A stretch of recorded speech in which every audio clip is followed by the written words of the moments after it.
Hi there, Dr. Haynes. Cullan Brown here. I assume it'll just be you watching this video since I saw the announcement that there would be no class today this morning, so I figure it'll just be you watching. And this will be my socio-cultural presentation over the experiment you had us do a very, very long time ago. And I'm very sorry that it has taken this long to get it to you.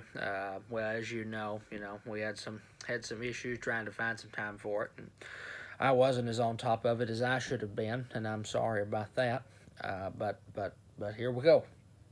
Um, and I was going to try to have it to you, by class time this morning. But once I saw the announcement that there would be no class, I assumed that was not as urgent or as pressing to try to have that to you. So I had some other work that was pretty pressing, so I decided to get it taken care of. But on to this now, and we'll get through it and hopefully get it taken care of. So for this presentation, what I wanted to do was use the social learning theory, which was Bandura's theory, which was effectively the modeling theory, I think is how we talked about it, which basically stated that people will do what they see other people do and then be rewarded for in some way. And so I wanted to test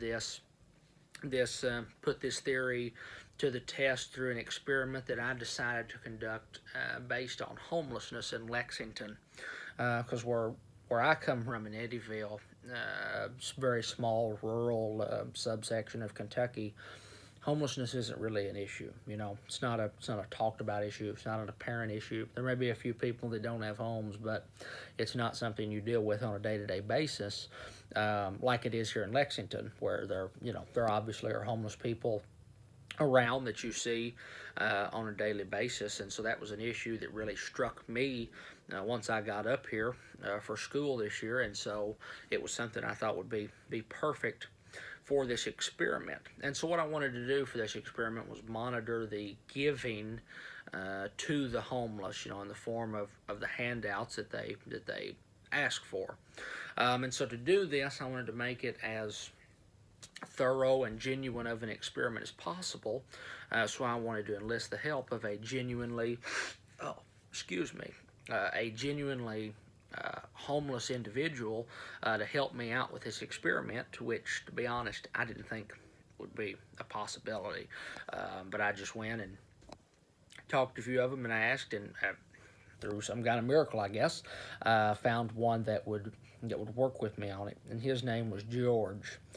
George was I wouldn't call him elderly, upper middle-aged African-American man. He was in a wheelchair, and he agreed to help me out with this project. And I thought it was really cool, just as a side note, in the communication with George through this project. Of course, he didn't have a cell phone or anything like that, so our communication and meeting times, for the experiment and that kind of thing, were simply agreed upon by word, and then you were just expected to hold to your word. There were no confirmation texts or emails or anything like that. It was just straight, I'll be on this corner at 5 o'clock on Tuesday, and you were there, and he was there too. And I thought that was neat, and a form of communication that we don't see an awful lot of today. But anyway, for the experiment, what I wanted to do using this social learning theory is see that if people saw someone else give to a homeless individual, if they would in turn be more inclined to give to that homeless individual as well. All right, so pretty basic theory there. And I figured that they would. I didn't know to what extent, but I figured that to some extent people would respond. And so for this experiment, we went through two separate groups of 40 individuals that just happened to walk by George on the sidewalk. We set him up on a block downtown Lexington with a generic homeless individual sign, said something to the effect of homeless, anything helps, God bless, that kind of thing. And so we set him up. And for the first 40 people, what we considered our control group, we simply watch these 40 individuals or sets of individuals. People walking as a couple or two or three or people to a group. We counted that as one group as a whole, and so we watched 40 of these individuals and couples walk by George, and we just monitored simply with him holding his sign how many of them gave. And in that portion, only one person gave to George. And so then for the next 40 people on this same day, what we wanted to do was see if I was walking in front of these individuals and I walked by George and gave to George, and then George positively responded to me giving to him, if that would then influence how these people gave, or if a greater number of them would give, seeing that other people were giving, and not only that, but that they were going to get some kind of positive reinforcement because of it. And so for the next 40 people or subsets of people that came around the corner and turned down that sidewalk, I would hop in slightly in front of them, 20 to 40 yards in front of them. And as I walked by George, I would place a couple of dollars in his little collection hat that he had. And he would clearly tell me, thank you, that he appreciated it. I would continue on around the corner and then stop and look back and see if those people behind me gave or not.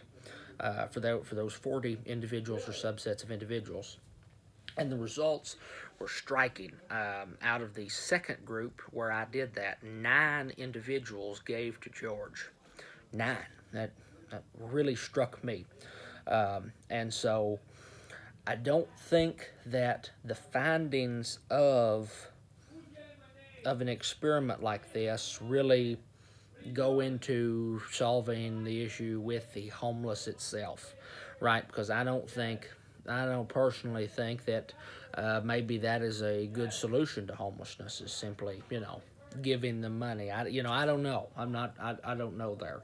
But I don't know that that's something that would be applied. And also there's a moral, ethical line there of almost deception, giving and not giving, and using decoy givers to try to attract more people to give, that kind of thing.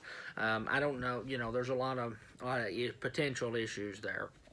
But I do think the findings here suggest basically what I remember anyway, the findings of all the research suggesting, which is basically in whatever walk of life you find yourself on, you want to lead by example. You want to be the person that you wish or hope other people would be, and that will influence them to be that person as well. So if you're in a business situation, you want to see people handle themselves in a certain way or whatever, that's what you need to do, and hope that action then seeps into the environment, and that those other people pick up on it.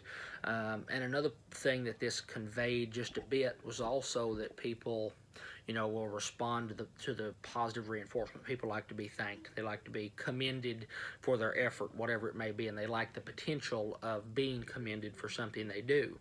And so in that walk of life, whatever it may be, be nice to people. Be willing to say good job or thank you or something like that, to where people feel appreciated or feel like their actions have somehow made a difference, right? That's what we're trying to do. And so that's pretty much it. That's what we found. It was a great experiment. George was awesome. It was unbelievable that we got George to work with us at all there. So super excited about that. And I guess this will be the last real communication we have. So thank you again so much just for the semester. Truly enjoyed it. I don't get to say that about too many of my classes at UK, but I really have thoroughly enjoyed it. I've built a great portfolio, and you've provided some fantastic opportunities. And I'd just like to thank you personally for that, Dr. Haynes. I really do appreciate it. And just again, thanks so much, and get this video to you, and we should be good to go. If you have any questions, issues, concerns, whatever it may be, just shoot them my way. Be happy to address them. Hope to see you sometime soon. Have a great evening. Thank you so much.